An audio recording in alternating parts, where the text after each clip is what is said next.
नमस्कार दोस्तों, God is true में आप सबका स्वागत है। ये श्रावण मास महात्म्य का 26वां अध्याय है। इससे पहले का पार्ट मेरे चैनल पर अपलोड हो चुका है, आप लोग जाकर देख सकते हैं। श्रावण अमावस्या को किए जाने वाले वृष पूजन और कुश ग्रहण का विधान। ईश्वर बोले, हे सनत कुमार, श्रावण मास में अमावस्या के दिन जो करणीय है उसको तथा प्रसंगवश जो कुछ अन्य बात मुझे याद आ गई है उसको भी मैं आपसे कहता हूँ। पूर्व काल में अनेक प्रकार के महान बल तथा पराक्रम वाले, जगत का विध्वंस करने वाले तथा देवताओं का उत्पीड़न करने वाले दुष्ट दैत्यों के साथ मेरे अनेक युद्ध हुए। मैंने शुभ वृषभ अर्थात नंदी पर आरूढ़ होकर संग्राम किए, किंतु महाशक्तिशाली तथा महापराक्रमी उस वृषभ ने मुझको नहीं छोड़ा। अंधकासुर के साथ युद्ध में तो नंदी शरीर विदीर्ण हो गया था, उसकी त्वचा कट गई थी, शरीर से रक्त बहने लगा और उसके प्राण मात्र बचे रह गए थे। फिर भी जब तक मैंने उस दुष्ट का संहार नहीं किया तब तक वह नंदी धैर्य धारण कर मेरा वहन करता रहा। उसकी इस दशा को मैंने जान लिया था। उसके बाद उस अंधक का वध करके मैंने प्रसन्न होकर नंदी से कहा, हे सुवर्त, मैं तुम्हारे इस कृत्य से प्रसन्न हूँ। वर मांगो, तुम्हारे घाव ठीक हो जाएं, तुम बलवान हो जाओ और तुम्हारा पराक्रम तथा रूप पहले से भी बढ़ जाए। इसके अतिरिक्त तुम जो जो वर मांगोगे उसे मैं तुम्हें अवश्य दूंगा। नंदी के स्वर बोले, हे देवदेव, हे महेश्वर, मेरी कोई याचना नहीं है।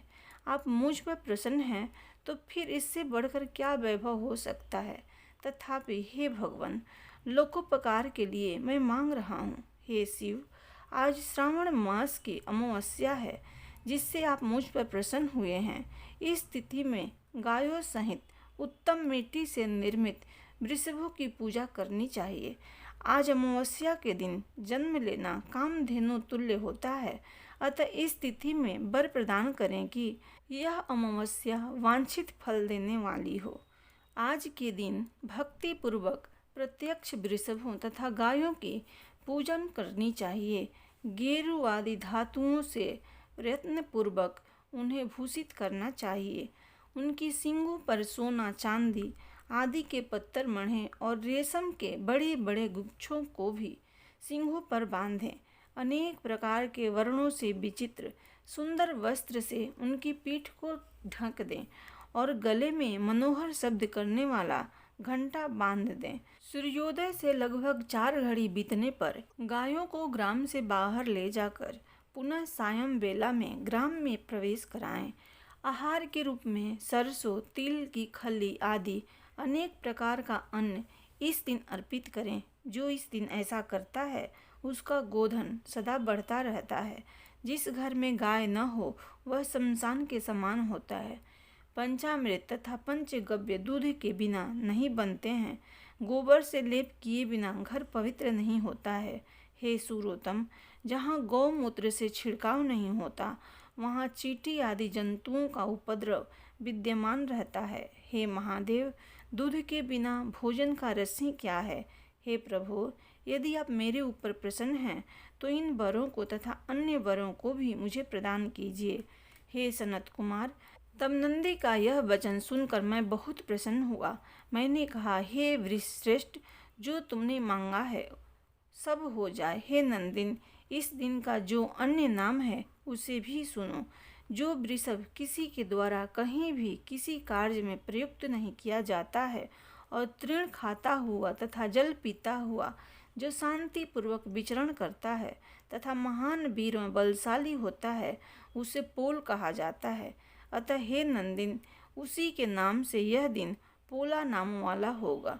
इस दिन अपने इष्ट बंधुओं के साथ महान उत्सव करना चाहिए। हे वत्स, मैंने उस दिन ये श्रेष्ठ वर प्रदान किए थे, अतः लोगों के द्वारा इस श्रेष्ठ दिन को पोला नाम वाला कहा गया है। इस दिन सभी कामनाओं को पूर्ण करने वाला वृषभों का महान उत्सव करना चाहिए। इसके साथ ही अब मैं इसी तिथि में किए जाने वाले कुश ग्रहण का वर्णन करूँगा। सावन मास की अमावस्या के दिन पवित्र होकर कुशों को उखाड़ लाएं। वे कुश सदा ताजे होते हैं उन्हें बार बार प्रयोग में लाना चाहिए। कुश, काश, यव, दुर्वा, उसिर, शकूदक, गेहूँ, व्रीहि, मूंज और बलवज, ये 10 दर्भ होते हैं। ब्रह्मा जी के साथ उत्पन्न होने वाले तथा ब्रह्मा जी की इच्छा से प्रकट होने वाले ये दर्भ हैं। मेरे सभी पापों का नाश कीजिए और कल्याण कारक होइए। इस मंत्र का उच्चारण करने के साथ ईशान दिशा में मुख करके हुम फट मंत्र के द्वारा एक ही बार में कुश को उखाड़ लें। जिनके अग्रभाग टूटे हुए न हो तथा शुष्क न हो, वे हरित वर्ण के कुश श्राद्ध कर्म के योग्य कहे गए हैं और जड़ रहित कुश देव कार्यों तथा जप आदि में प्रयोग के योग्य होते हैं। 7 पत्तों वाले कुश देव कार्य तथा पितृ कार्य के लिए श्रेष्ठ होते हैं। मूल रहित तथा गर्भयुक्त अग्रभाग वाले तथा 10 अंगुल प्रमाण वाले 2 दर्भ पवित्रक के लिए उपयुक्त होते हैं। ब्राह्मण के लिए 4 कुश पत्रों का पवित्रक बताया गया है और अन्य वर्णों के लिए क्रमशः 3, 2 और 1 दर्भ का पवित्र कहा गया है, अथवा सभी वर्णों के लिए 2 दर्भों का ग्रंथि युक्त पवित्रक होता है। यह पवित्रक धारण करने के लिए होता है, इसे मैंने आपको बता दिया है। उत्पमन हेतु सभी के लिए 2 दर्भ उपयुक्त होते हैं। 50 दर्भों से ब्रह्मा और 25 दर्भों से विष्टर बनाना चाहिए।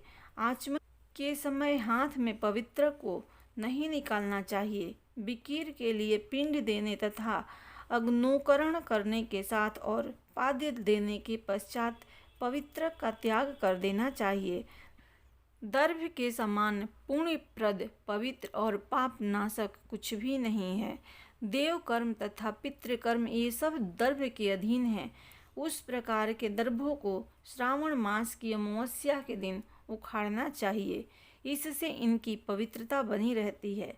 श्रावण मास की अमावस्या का वर्णन क्या किया जाए। हे सनत कुमार, श्रावण मास की अमावस्या के दिन जो कृत्य होता है उसे मैंने कह दिया। श्रावण मास में और भी जो करणीय है उसे भी मैं आपसे कहता हूँ। इस प्रकार श्री स्कंद पुराण के अंतर्गत ईश्वर सनत कुमार संवाद में श्रावण मास महात्म्य में अमावस्या के दिन वृषभ पूजन कुश ग्रहण नामक 26वां अध्याय संपूर्ण हुआ। प्रेम से बोलो भगवान शिव जी की जय। जगत जननी माता पार्वती जी की जय।